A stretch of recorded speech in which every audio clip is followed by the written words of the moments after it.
अस्सलाम वालेकुम, आप देख रहे हैं डॉन न्यूज़ का मेज़बान अब्दुल गफ्फार पुराना रिप्ले के एक और एपिसोड के साथ। तो जनाब, पाकिस्तान ने वेस्ट इंडीज़ को दूसरे वनडे इंटरनेशनल मैच में भी 120 रन से हराकर तीन मैचों की सीरीज में 2-0 की नाकाबिले शिकस्त बढ़तरी हासिल कर ली।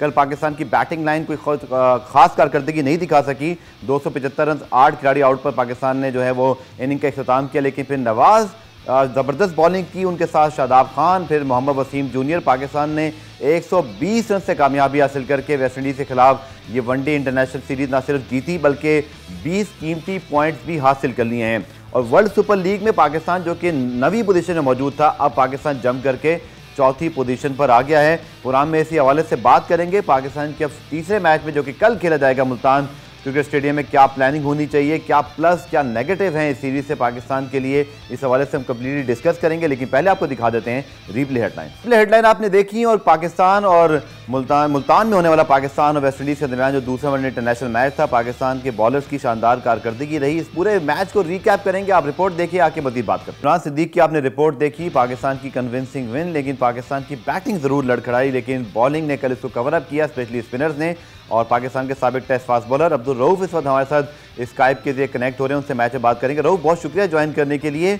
पहले मैच में हमने रन ज़्यादा कंसीड किए, लेकिन वहाँ बैटिंग अच्छा चल गई। कल हमारी बैटिंग एक अच्छे आगाज़ के बाद थोड़ा सा संभल ना पाई, हमसे 275 रन ही बना सके, लेकिन फिर बॉलर्स ने जो है वो अच्छा कवर अप किया। नियर आइडियल तो नहीं कह सकते, लेकिन बड़ी कीमती हमने जो है वो 20 पॉइंट हासिल किए वर्ल्ड सुपर लीग की। और होम सीरीज़ में आपको कामयाबी मिले तो मोराल तो बार आपका अब होता ही है। जी रऊफ, कल की मैच के ऊपर कुछ बात करेंगे। बैटिंग तो अच्छी नहीं चली, लेकिन बॉलिंग ने अच्छा कवर अप किया कल। बॉलिंग में थोड़ा सा प्रॉब्लम इसलिए आ रहा था कि पाकिस्तान के जितने भी फास्ट बॉलर थे वो काउंटी खेलने में मसरूफ थे। तो वहाँ पे जो टाइप ऑफ क्रिकेट होती है इंग्लैंड में, वो थोड़ा डिफरेंट होती है। वहाँ पर आपको लंबे स्पेल करने पड़ते हैं, आपको 4 डे क्रिकेट ज़्यादा खेलनी पड़ती है। और उसके बाद जो मुल्तान की सख्ती थी और जो गर्मी की कंडीशन थी, उसमें एडजस्ट होने में थोड़ा टाइम लगता है।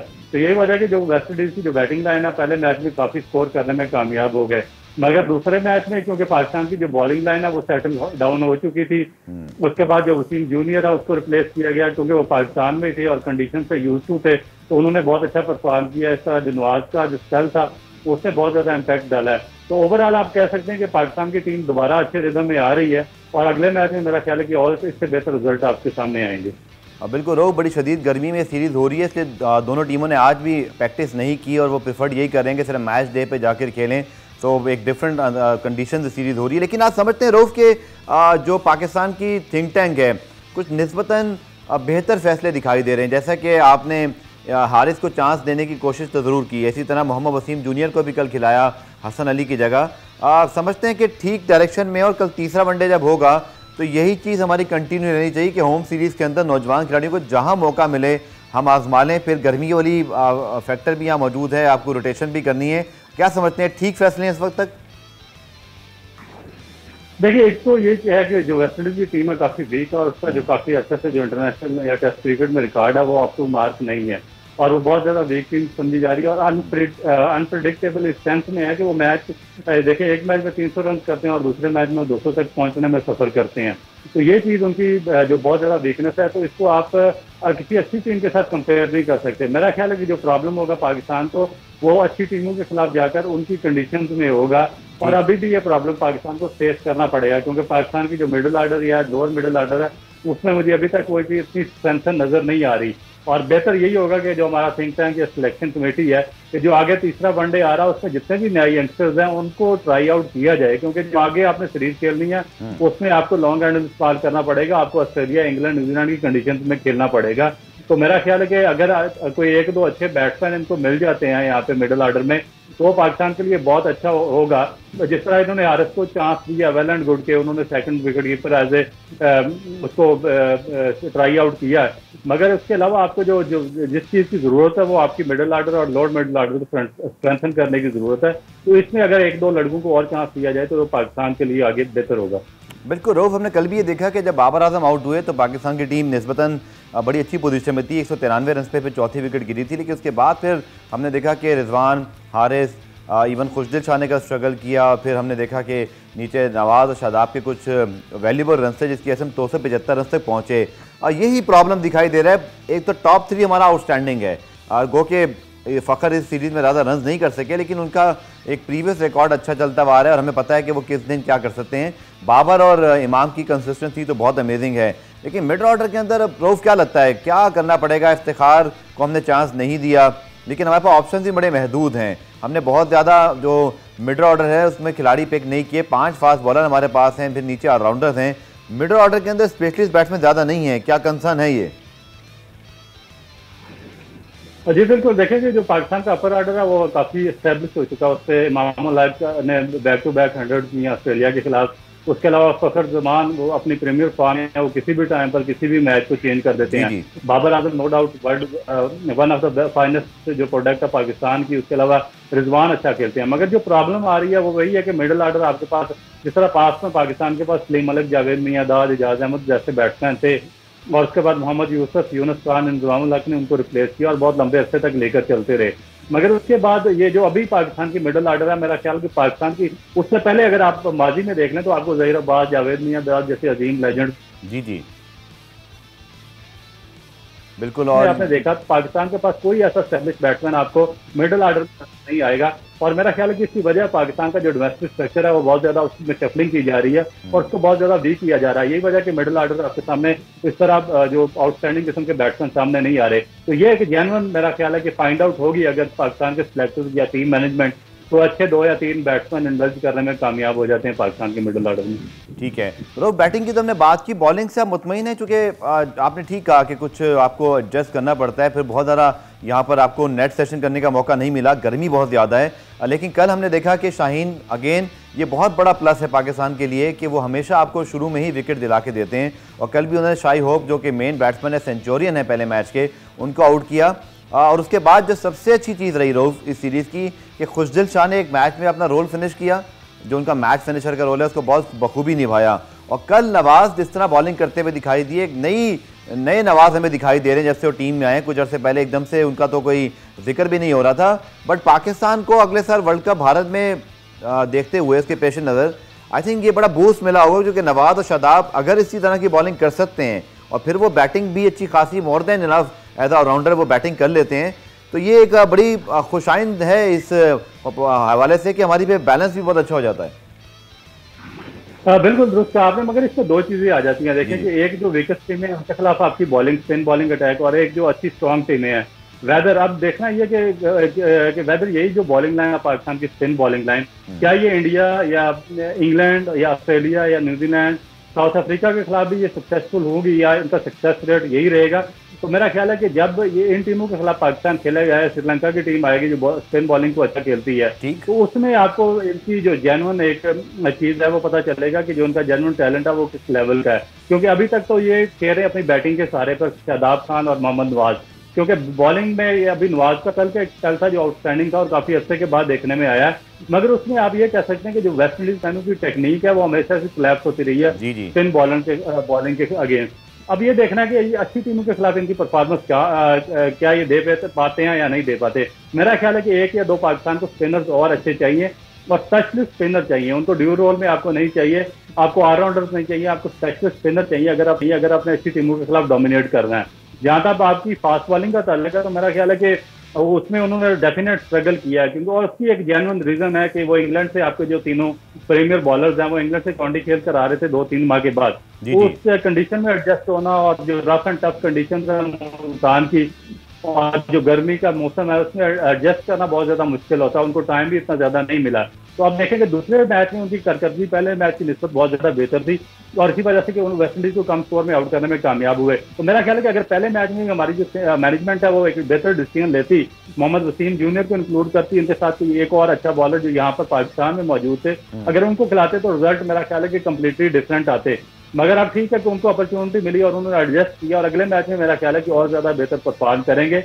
इसमें कोई डाउट नहीं है कि पाकिस्तान के पास मियारी फास्ट बॉलिंग मौजूद है। ठीक है रऊफ, पुराम एक ब्रेक शामिल करके आते हैं और फिर जब ब्रेक से वापस आएंगे अली के हवाले से मैं आपकी राय ज़रूर जानूंगा, क्योंकि आपने पाकिस्तान के लिए इंटरनेशनल क्रिकेट खेली है। हसन अली क्यों एडजस्ट नहीं कर पा रहे और कल भी हमने देखा कि उनको रिप्लेस करना पड़ा, क्या उनको कमबैक कराना ठीक फैसला था? डिस्कस करेंगे शॉर्ट कमर्शियल ब्रेक के बाद।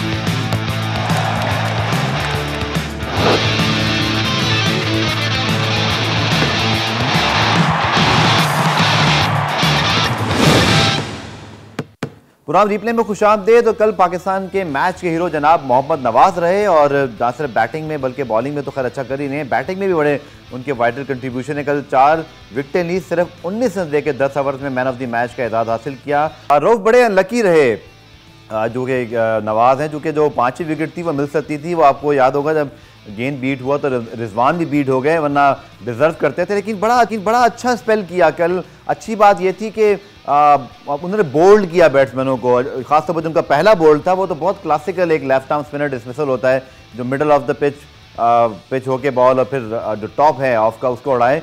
फिर इसी तरह निकोलस पोरेंस बहुत अच्छे खिलाड़ी हैं, उनको भी क्लीन बोल्ड किया। तो कल नवाज ने अपनी क्लास शो की और आई थिंक मैनेजमेंट को बड़ा हौसला मिला होगा, क्योंकि नवाज कुछ अरसे से टीम में नहीं थे। बांग्लादेश सीरीज से जब से वापस आए हैं, पाकिस्तान की limited overs specially one day cricket के अंदर बड़ा इनकी कंट्रीब्यूशन है। हाँ जी बिल्कुल कंट्रीब्यूशन तो है, मगर वो जो बॉलिंग में जिस तरह की इनसे परफॉर्मेंस पाकिस्तान टीम को रिक्वायर्ड थी वो उस तरीके की परफॉर्मेंस दे नहीं सके थे। इसी वजह से वो इन और आउट का शिकार रहे। और बेसिकली जो इनको पाकिस्तान टीम में इंक्लूड किया जाता है शादाब को या नवाज को, उसकी बेसिक वजह इनकी फील्डिंग और इनकी बैटिंग है, ना कि इनकी बॉलिंग है। और इसके बाद अगर बॉलिंग में कभी कभार ये एक्स्ट्रा ऑर्डिनरी परफॉर्मेंस पेश कर दें तो ये इनका एक एक्स्ट्रा प्लस पॉइंट आ जाता है, जिसकी वजह से ये पाकिस्तान टीम का एक जो स्पेशली जो शॉर्ट फॉर्मेट है उसमें बड़ा लाजमी यूज हो जाते हैं। जी। तो मेरा ख्याल है कि अब देखना पड़ेगा कि जो अच्छी टीमें हैं जो स्पिन बॉलर को अच्छे तरीके से हैंडल करती हैं और बड़े टूर्नामेंट्स में उनकी कारकर्दगी का म्यार किस लेवल का रहता है। तो मैं वेस्ट इंडीज की टीम के खिलाफ किसी स्पिनर की कारकर्दगी या परफॉर्मेंस को मैं जज नहीं कर सकता, क्योंकि उनके जो बैट्समैन है उनकी एक साइकिल है, उसकी हिस्ट्री है कि वो इतना कंफर्टेबल नहीं होते स्पिनर के खिलाफ। रऊफ, एक सवाल मैंने आपसे ज़रूर पूछना था, वो हसन अली के मुतालिक है। चूँकि टेस्ट मैचेस के अंदर गुज़िश्ता तकरीबन 12 महीने में भी 2 मरतबा दोनों 10 विकेटें ली हैं पाकिस्तान में, साउथ अफ्रीका के खिलाफ, वहाँ जाके वेस्ट इंडीज़ के खिलाफ भी। लेकिन लिमिटेड ओवर सीरीज़ में क्रिकेट के अंदर जो उनका खासा रहा है, आपको पता है कि चैंपियंस ट्रॉफी के हीरो हैं, वर्ल्ड नंबर 1 बॉलर रहे हैं, लेकिन क्या वजह है रऊफ आपके ख्याल में कि वो जो कॉन्फिडेंस की कमी भी दिखाई दे रही है, परफॉर्मेंस भी नहीं है। कल तो देखें ना, उनको रेस्ट करवा दिया गया और मोहम्मद वसीम जूनियर ने फिर आके अपनी सिलेक्शन को ठीक साबित किया। क्या समझते हैं हसन अली कहाँ लैग कर रहे हैं? बिकॉज कोई मामूली बॉलर नहीं है, वर्ल्ड क्लास बॉलर रहे हैं। क्या करना चाहिए उनको या कोचेस को कि वो वापस अपने रिदम में आए? देखिए मेरा ख्याल है कि मैं इससे जो ब्लेम है वो हसन अली को नहीं दूंगा, क्योंकि जब कोई बॉलर टेस्ट क्रिकेट में 10 विकेटें लेता है तो उसका मतलब है कि वो अपनी जो प्रीमियर तरीन फॉर्म में है। क्योंकि 10 विकेटें लेना टेस्ट क्रिकेट में बिल्कुल बहुत बड़े माने रखता है और कोई बड़ा बॉलर ही 10 विकेटें ले सकता है। और इस तरह की जो परफॉर्मेंस है हसन अली ने टेस्ट क्रिकेट में बार बार दोहराई थी। अब होना क्या चाहिए था कि अगर कोई पढ़ा लिखा आदमी यहाँ पर कोचिंग स्टाफ में होता है तो वो उनको अच्छे तरीके से गाइड करता, उनको साइकोलॉजिकली बेहतर ट्रीट करता है कि जो अपने अभी शॉर्ट फॉर्मेट है जिससे T20 है या वनडे है, उसमें थोड़ा सा उनको रेस्ट देना चाहिए था। और रेस्ट के बाद, क्योंकि वो आपका प्रीमियर फास्ट बॉलर है, आपको उनको कॉन्फिडेंस देना होता है। आप रेस्ट का ये मतलब नहीं है कि आप उनको ड्रॉप कर दिया टीम के साथ, आपने उनको साइकोलॉजिकल उनको ग्रूम करना था कि आप थोड़ा सा इसमें से रेस्ट लें। जो शॉर्ट फॉर्मेट है, आप जो अपनी कंसिस्टेंसी है उसका म्यार बरकरार रखें टेस्ट क्रिकेट में, फिर आपको ग्रेजुअली इंडक्ट किया जाएगा इसके अंदर। मगर हमारे जो कोचिंग स्टाफ है उसने क्या किया कि उसने हसन अली को तमाम फॉर्मेट के अंदर इंडक्ट करना शुरू कर दिया। काफी रेगुलर खिलाया हमने उनको और उसकी परफॉर्मेंस वर्स्ट से वर्स्ट तरीन होती रही। और अब उनको उस यानी कि उस जगह पर लाकर छोड़ा है कि जहाँ पर लोग उनके बारे में बातें कर रहे हैं कि आया है इसकी जगह टीम में बनती है या नहीं बनती। तो मेरा ख्याल है कि ये फेलियर पाकिस्तान की टीम मैनेजमेंट का है कि उसको तरीके से हैंडल ना कर सकी, ना कि इसमें हसन अली का कोई कसूर है। बड़ा इंटरेस्टिंग पॉइंट है आपका और बहुत सारे लोग वाकई ये बात कर रहे हैं और शायद आप ठीक कह रहे हैं कि जब आपसे परफॉर्मेंस ना हो रही हो तो फिर आप थोड़ा रेस्ट लेके थोड़ा ताज़ा दम होकर आते हैं। साबिक सिलेक्टर और पाकिस्तान के ऑफ स्पिनर तौसीफ अहमद साहब ने भी हमें ज्वाइन किए। तौसीफ साहब शुक्रिया ज्वाइन करने के लिए। रऊफ का पॉइंट बड़ा इंटरेस्टिंग है कि हसन अली जब टेस्ट मैचेस में 10 विकेटें ले सकते हैं, विकेटों पे विकेटें ले सकते हैं, तो इसका मतलब है कि वो उनकी बॉलिंग, उनका रिदम बुरा नहीं है। कहीं ना कहीं उनको कहीं रेस्ट की ज़रूरत है, कहीं उनको मोटिवेट करने की ज़रूरत है। आप समझते हैं कि मुसलसल खिलाने से ही उनकी कारकर्दगी खराब हुई है? और हमने देखा कि पहला वनडे भी उनको हमने खिला दिया था, फिर हमने उनको रेस्ट करवाया। देखिए यही नहीं, बिल्कुल सही कह रहा है रऊफ, यही नहीं शाहीन के साथ भी हम इसमें हम बात नहीं कर रहे हैं। हम इसलिए कि ये तो इन्होंने प्लान पहले ही किया कि बहुत स्ट्रॉन्ग टीम खिलाना है, हमें जो है वो रैंकिंग में ऊपर जाना है, ये तो इनका ये प्लान था। ये पहले से भी, शाहीन भी आपके साथ है।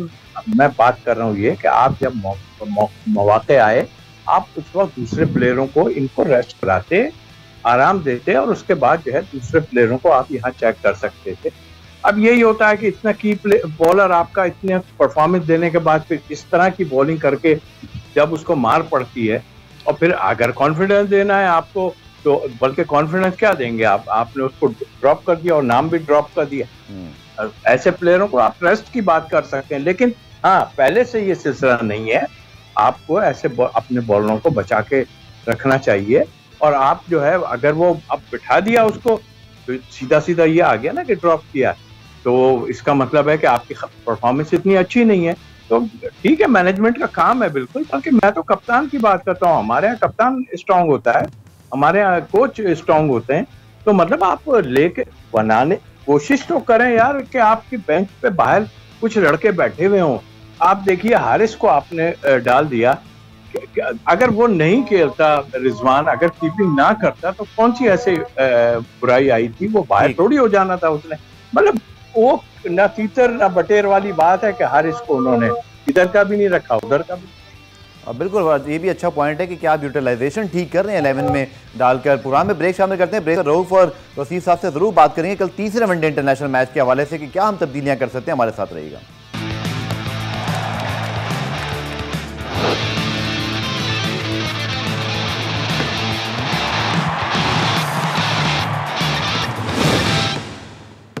प्रोग्राम रिप्ले में खुशामदेद। बात कर रहे हैं Pakistan West Indies one day series के हवाले से। रऊफ, पहले आपसे मैं सवाल करना चाहूंगा, कल के मैच के लिए तीसरा मैच है, पाकिस्तान सीरीज अपने नाम कर चुका है, क्या तब्दीलियां हम कर सकते हैं?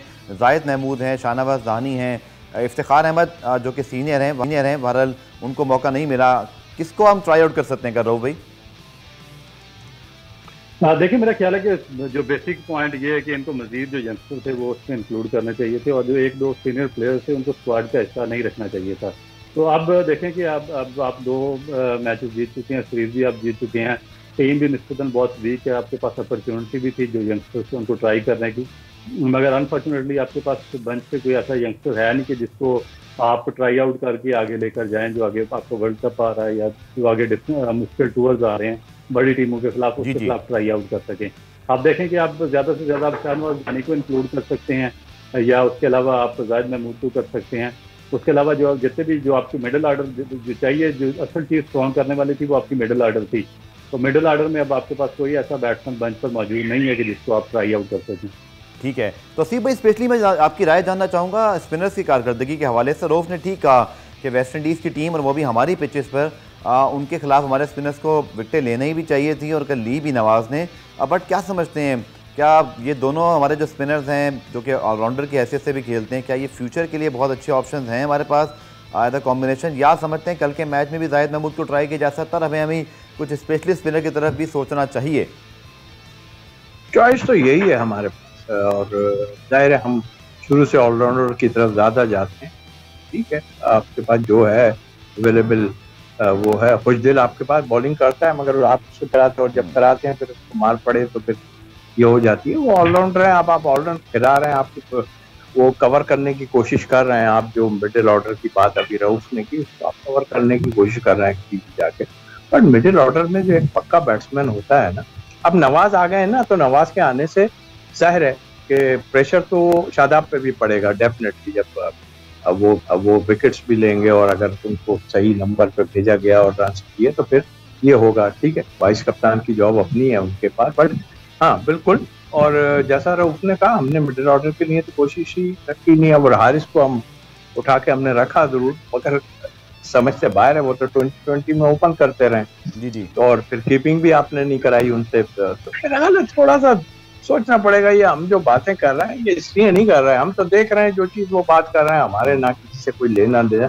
हाँ, आपने जो बात की जाहिद महमूद को बिल्कुल चेक करना चाहिए। आप जो बेंच पर बैठे हैं क्या है वही है, अब जरूरत नहीं है आपको, सबको देखा हुआ है आपने, आप दानी को खिलाएं और इसको खिलाएं, जाहिद महमूद को खिलाएं। ठीक है, 35 ओडीआई से 42 विकेटें रऊफ हारिस रऊफ की, और कल उन्होंने खैर विकेट तो नहीं दी, लेकिन आप समझ रहे हैं कि उनको हमने T20 के बाद इंडक्ट किया, बल्कि टेस्ट टीम में भी हम उनको शामिल कर चुके हैं स्क्वाड के अंदर।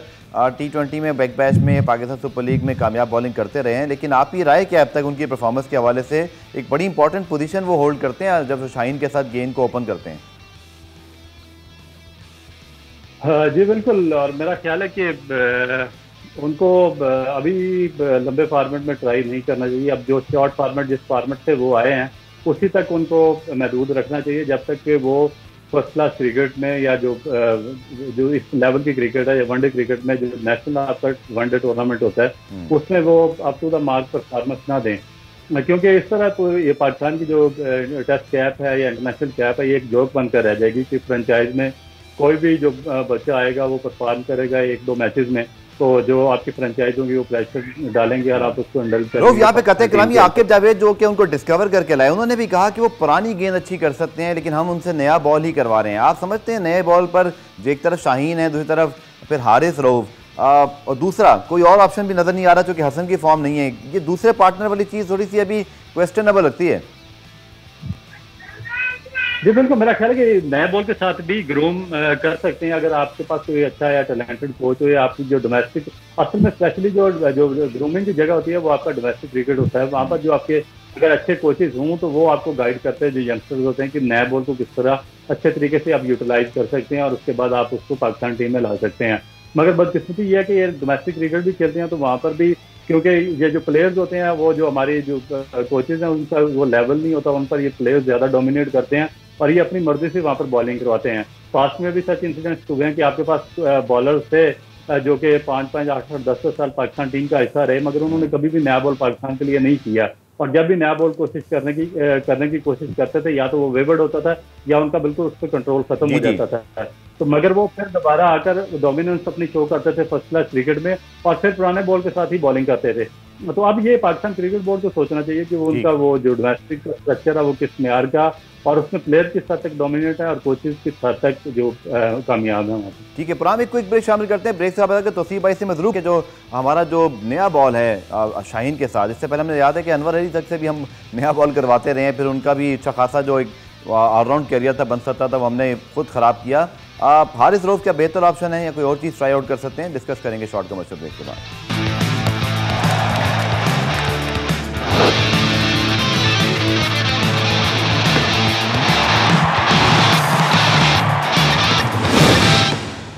गुलाम रिप्ले में खुशामदीद और हम बात कर रहे हैं Pakistan West Indies one day series की। कल तीसरा मैच खेला जाएगा।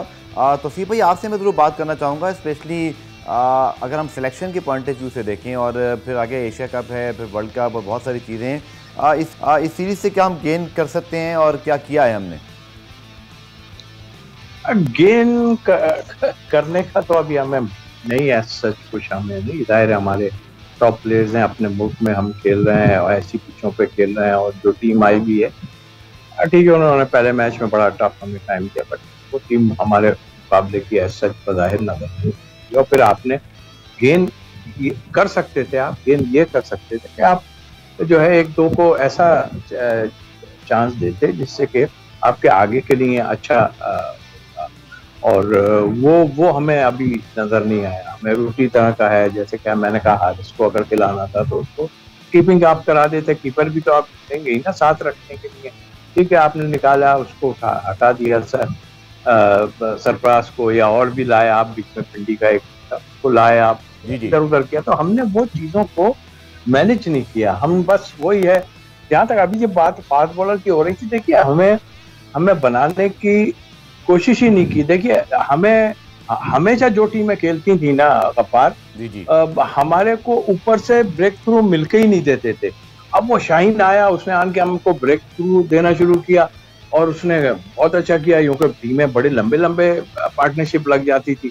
उसके बाद क्या किया कि अब उसको खिलाना है तो फिर खिलाई चले जा रहे हैं। उस अरसे में हम उसको भी थोड़ा सा रेस्ट देते, उसको भी करते। यंग है अपनी जगह, बट हमने वो चीजें नहीं की। तो अब आप इस तरह से अगर हम करेंगे, और वो जो रऊफ ने एक बात की है ना, डोमेस्टिक में आप इन बॉलर्स को जो अभी खेल भी रहे हैं, इनको लंबी लंबी बॉलिंग करवाएं डोमेस्टिक में ले जाके, और कोच इसके साथ ऐसा लगा दें, अच्छा कोच लगा दें, फास्ट बॉलर ऐसा जो इन पे काम करे ठीक तरीके से, तो कोई मुश्किल नहीं है। ये आते हैं बच्चे आन के एकदम विकेट्स भी ले लेते हैं। कल वसीम को हमने देखा, डेफिनेटली बाहर बैठा था, उस पर भी प्रेशर होगा, मगर उसने तेज बॉलिंग की था। लेकिन हमें खुद कुछ करना पड़ेगा इसके साथ। ठीक है, रऊफ आखिर में आपसे जरूर बात करना चाहूँगा, जो मामला है आपके जो फास्ट बॉलर्स की रोटेशन और ऑब्वियसली जो हसन अली का मामला है। शॉन टेट पाकिस्तान के फास्ट बॉलिंग कोच हैं, बहुत ज़्यादा कोई फ्रंट पे दिखाई नहीं दे रहे, अभी ज़्यादा अरसा भी नहीं हुआ, ज्वाइन भी थोड़ा लेट किया था, उनकी पर्सनल मामला था उसकी वजह से। क्या समझते हैं शॉन टेट, क्या हसन अली के जो सारे मामले हैं उनको ठीक करने के लिए कारआमद रहेंगे? और ऑब्वियसली एक बॉलिंग कोच मौजूद है तो एक्सपेक्टेशंस तो यही हैं। मेरा नहीं ख्याल कि कोई फार्मर कोच इतना ज़्यादा इम्पैक्ट क्रिएट कर सकता है यहाँ पर, क्योंकि एक तो लैंग्वेज का बहुत बड़ा प्रॉब्लम है, फिर आपका जो यहाँ पे एटमॉस्फेयर है उसका बहुत बड़ा डिफरेंस है, और फिर जो यहाँ पर जो सिचुएशन होती है पिचेस की उसको रीड करना और उसके हिसाब से अपने बॉलर्स को गाइड करना, ये कोई यहाँ का एशियन बॉलर ही कर सकता है। जिस तरह अभी एक इंडिया ने अपने बॉलर फास्ट बॉलिंग कोच रखे थे जिनको कोई भी नहीं जानता, वो उनके एक डोमेस्टिक स्टार थे, और मगर उनको एक नॉलेज था अपनी फास्ट बॉलिंग के मुतालिक, और उन्होंने उसके बाद जब इंडियन फास्ट बॉलिंग प्रोडक्शन हुई है पिछले 5-4 साल में, आउटस्टैंडिंग है। उनके पास कई बॉलर हुए हैं, कई बॉलर टीम है, उनकी यूटिलाइजेशन बहुत अच्छे तरीके से उन्होंने की है।